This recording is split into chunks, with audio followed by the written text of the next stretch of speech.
Today on Monkey Life, newly arrived squirrel monkey Kimbo has a health check and the snip. It looks in a very good nick, this animal actually. Really, really healthy, yeah. Alison shows vet Thazar another new arrival, and this one is not in good health. He couldn't walk at all when we got him 1 week ago. And orangutan youngster Cayenne goes outside for the first time and braves a bird's eye view of the park.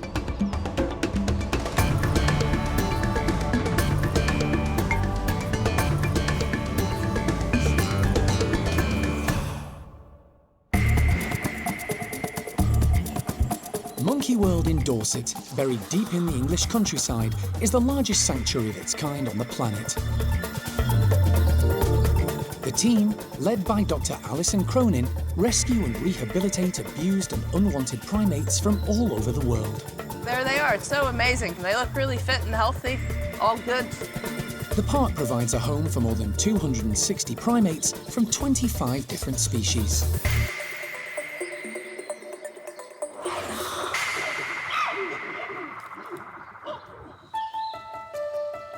It's going to be a busy day at the park's hospital. Local vet Thazar Sastre has a long list of small monkeys to see. And first up is squirrel monkey Kimbo, who arrived at Monkey World just 4 days ago. Lee, you are gonna catch the monkey very good. And then we put a mask, you've got that ready. Kimbo's going to have a health check and, most importantly, a vasectomy.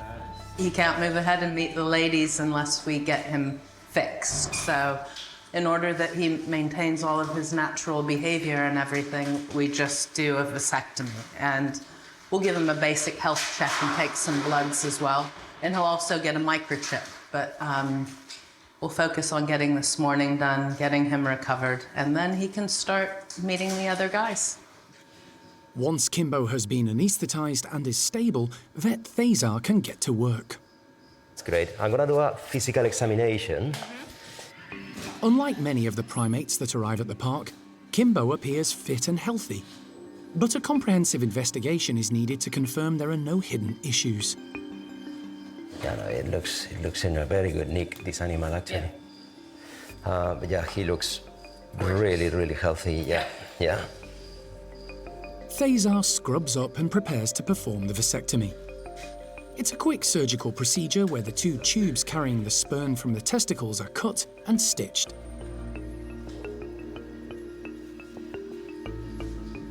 But performing the operation on a small primate can be tricky.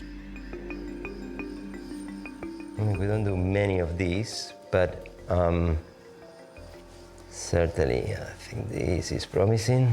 That's it. Wow. The tube is cut and Thazar can now stitch up the ends. Then the procedure is repeated before he closes the small surgical incision. That looks fairly neat. Yeah, it's looking all right.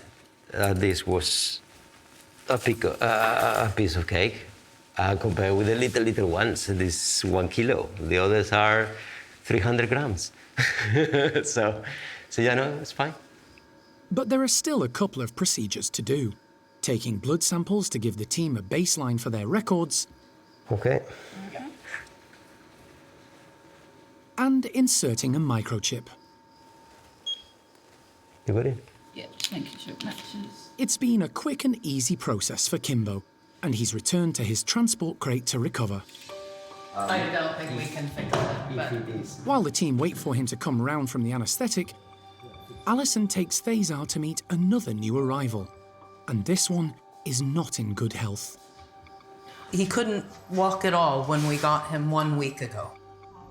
Common marmoset Koba was confiscated from his owners by the RSPCA, along with his partner Lola. He was in an appalling emaciated state, with a broken wrist, bent spine, and missing half his tail. The team were unsure if Koba would survive his first 24 hours at the park, but the tiny marmoset's spirit surprised everyone.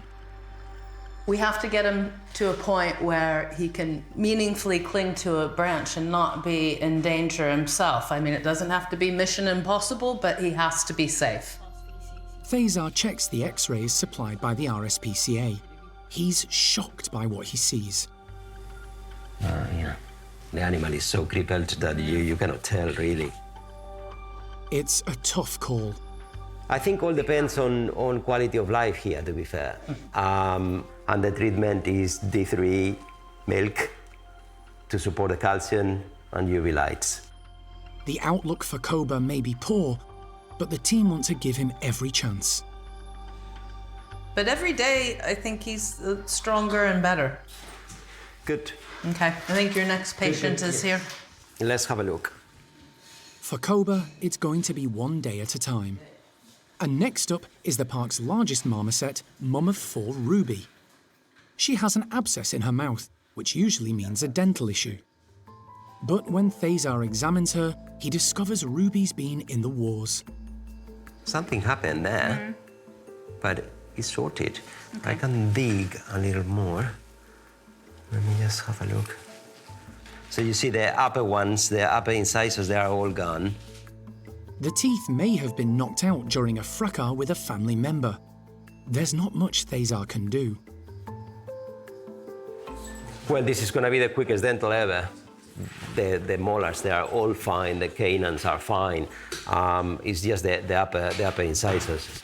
Just antibiotics and Loxicon for a week or so. The antibiotics should do the trick, and Ruby's returned to her transport box to recover. The roots of these incisors is tiny, tiny, tiny in a marmoset. So I think there's no reason to panic or worry or anything at all. But yeah, the swelling was because of the incisors, nothing to do with the molars, so happy days. The team will give Ruby time to recuperate before she returns to family life.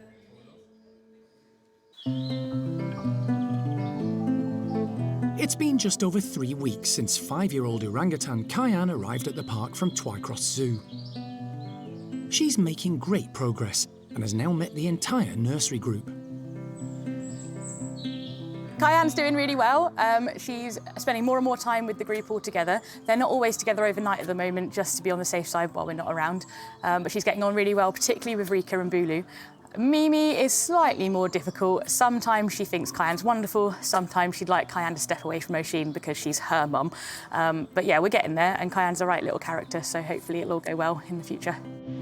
The introductions have been taking place inside, allowing the team the opportunity to undertake some renovations outside, involving both the tunnel system and the outdoor enclosure. After 2 weeks inside, the group are keen to go outdoors. But for Cayenne, it's a step into the unknown. We have to be a little bit cautious letting them out because she is a very clever individual. We can never second-guess an orangutan, so we need to assume that she's going to break everything. And as such, we need to make sure everything is Cayenne-proof, Oisin-proof, Mimi-proof, Bulu-proof and Rika-proof. And we have a new unknown quantity, so we've got to be a bit careful. To begin with, the team are going to let Cayenne out alongside Rika and Bulu. This trio have become really good friends in a short space of time. Out you come. Good boy, Bulu. Rika leads the way along the tunnel leading to the outdoor enclosure. Cayenne isn't far behind. Are you ready for some monsters? When the slide opens, there's no sign of nerves from the newcomer. She's first out, full of confidence and eager to explore. Cayenne is the first one out, and she seems to be very chill about the whole thing. Cayenne looks quite at home, settling into one of the hammocks, tucking into a healthy breakfast, and casting an eye over her new surroundings. Orangutans are often food-orientated, and peace rules while the trio tuck in.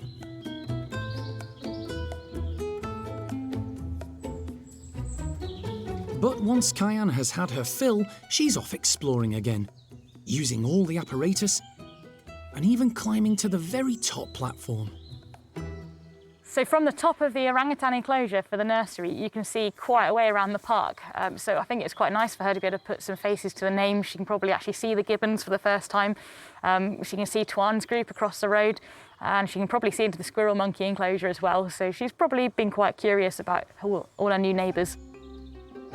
With Cayenne looking really settled, Rachel decides to let Oisin and Mimi join in the fun.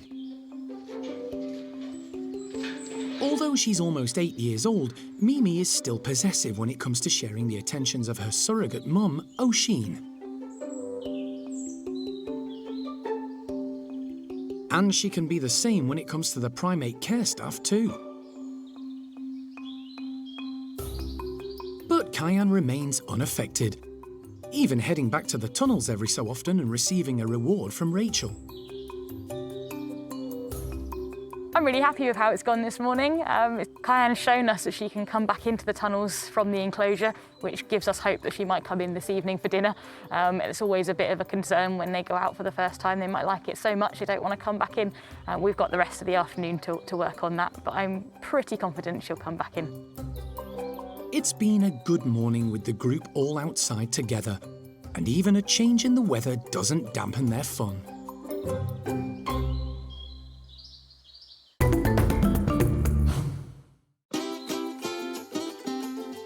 Feeding more than 260 primates every day takes a lot of thought and planning by the primate care staff.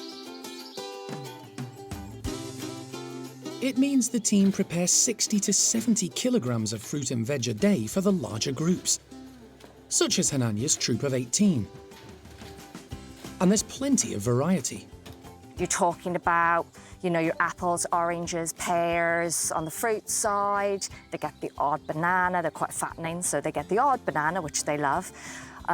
We give them then such a variety of stuff. Cucumber, pepper, fennel. They get their root vegetables. They love their carrots, really like their carrots, their parsnips. And we do try and keep it varied where possible because it keeps them occupied, it keeps them interested. And they do have certain likes and dislikes. Some of them prefer the carrots, whereas some of them will prefer the parsnips. You know, they do all have, like us, their own favourite different foods. Hananya's troop are about to get a scatter feed of chopped up fennel.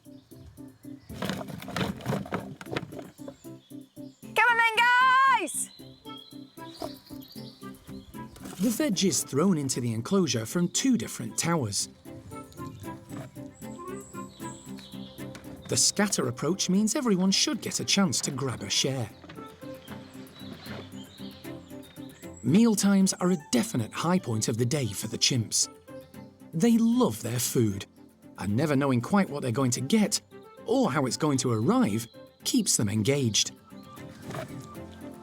We try and scatter it as much as we can throughout their enclosures. It keeps them foraging, because in the wild, they will spend a huge amount of time throughout the day foraging and searching for different pieces of food, picking the fruit off the trees, picking the leaves off the trees. So they're always active and doing something. So we try and mimic that. So we throw out feeds that are chopped up, quite small. They've got to root around throughout the enclosure to try and find it. We do like to vary things though, and on occasion we'll throw out whole fruits and vegetables, you know, just to make it a bit more fun for them. The 4 chimpanzee enclosures at the park are large and contain natural planting for the chimps to browse on. Gorse, with its bright yellow edible flowers, is a particular favourite. A bit prickly, so they've got to be extremely careful. You can see them tiptoeing through it, but they love the little yellow flowers that comes on it, so you'll quite often see them eating that. Yeah, they love the gorse, the grass, any leaves that are in there, just keeps them occupied and keeps them munching. There's a strict hierarchy in chimp society, which affects who's first in the queue for food at feeding time. The more dominant individuals get first dibs, with the lower-ranking chimps on the sidelines, grabbing what they can. That is how it is in the wild. They will fight and argue over food. So we try and ensure that we keep them as much like they would feed in the wild. So we do feed them all as one big group. It's potluck. You've got to get in there and get your food. Yes, there's a few little quarrels every so often, but we do like to keep it as natural as possible. We do obviously monitor them very closely for their weight and their condition and how they're doing. If we find that any of the individuals are maybe not getting quite enough of the diet, we can make sure that we are either increasing the diet for all, depending on how many are needing it, or if it's a single individual, one or two, we might supplement them with an extra few bits and pieces on the side. One chimp who absolutely loves her food is Trudy. She has a very special position within the group. Many of her current housemates were around when she was rescued from a circus 25 years ago, having suffered appalling abuse and beatings. The likes of Hananya, Shamak, and later Cherry and Peggy protected and cared for her, and gradually her life turned around. She is one of the smallest in the group. She's quite stooped. She's got a lot of back issues due to her past, which we keep a very close eye on. So we've had to give her some pain relief. But at the moment, fingers crossed, she is doing amazingly well. It's rare that she misses out on food, but when she does, you know about it.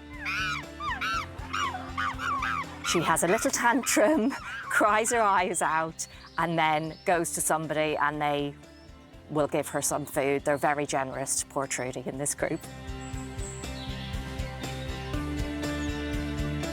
Once they've had their fill, there's plenty of time for a bit of relaxation or even a little nap.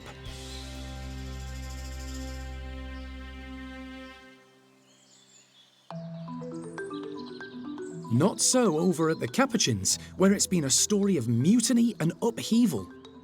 Franco was recently ousted as leader of his group, and for his own safety needed to be moved. The knock-on effect posed some problems for the primate care staff. Obviously, he was a dominant male, so whichever group that we picked, it was going to be very difficult to introduce him to. The team opted for Sonny's group. It's the largest of the 5 at the park, and Sonny is laid back for an alpha male. But the layout of the house wasn't ideal for introductions, and there were lots of individuals in the troop for Franco to meet. The team decided the best solution was a house swap, moving Sonny's troop over to the lodge, with Eriko's group going in the opposite direction. The scheme involved 34 Capuchins in all. Unlike previous moves that we've done before, where we've just been able to switch them in-house, these 2 houses are completely separate. So we had to crate all the animals up. But we were really lucky. We do a lot of open conditioning with the Capuchin monkeys, and they all willingly walk into the crate. Hi. Hello. It went far better than I think any of us could have anticipated. Fast forward a few weeks, and deposed leader Franco is settling in well. He's met everyone, including alpha male Sonny, and now they all have access to the large outdoor tree-filled enclosure. The surroundings are new to a lot of the group, but not Franco, who lived here a few years ago. Currently, he and Sonny are tiptoeing around each other. They've just kind of avoided each other, really. Franco's spending most of his time inside. He keeps popping out. He has a look at where Sonny is and then pops back in. There have been a few instances where he's kind of got a bit startled. At one point, Letitia told him off and chased him back into the house. So he's still very wary, but Sonny's very wary as well. So they're just kind of staying out of each other's way. While Franco gets used to life lower down the pecking order at the lodge, over at his old home, Eriko and his troop have taken up residence. Eriko's group has settled in really well back down at the complex, and most of the individuals in the group have been in this facility before, but many years ago. So a lot of things have changed, and they would have been in a very different group scenario. But it's really good enrichment for them to think about the different layout of the house, and also to explore the outside enclosure. It's very different. Where do all the hosing and the poles lead to? All the different bushes, where they can see the public, where they can see the other groups as well, which they didn't have when they were at the lodge. So although it can be very daunting for them, it is actually a great form of enrichment that we can give them. Eriko is very different from Sonny. He's super bright and into everything new, which can present challenges for the team. With a new house comes a new routine, and at the moment, Donna is struggling to persuade everyone outside. Eriko is so excited by the tunnel slides, he's blocking the entrance, meaning some of the low-ranking, more timid individuals, like Ringo and Caesar, are intimidated. It's a problem Donna is trying to overcome. Eriko tests us all of the time, and we'll try and solve it using various different techniques. So today we've used the hay balls on the mesh just to move him away from the area. He's still getting the worms out of it, so it's positive for him. And then we can draw back on those. Once he gets used to, oh, I'm not allowed in that area, then we can draw back on that and just go back to using the station training. And there's lots of other different techniques that we can use. We just sort of trial and error really and see which one works with that individual in that particular scenario. Eventually, everyone's outside enjoying their new enclosure, including Louisa, the most recent Capuchin arrival at the park. Louisa's doing amazing. She probably spends more time outside than she does in now. She doesn't go super high up in the enclosure unless she has to get to food. She absolutely loves Eriko, so she follows him around like a lost puppy a lot of the time, especially when she's in season. But she loves foraging, she catches the bugs, so yeah, she's really come a long way since she first arrived.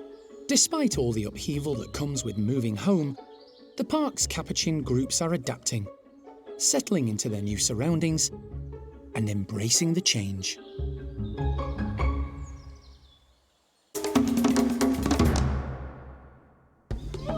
Next time on Monkey Life, counting them out. Right, they're coming through, Jasmine. You got your slide open? 2, 3. Counting them in, as Bart's and the Bachelors execute a chimp house swap. 14. And down at Malagasy, the lemurs have this treetop challenge licked.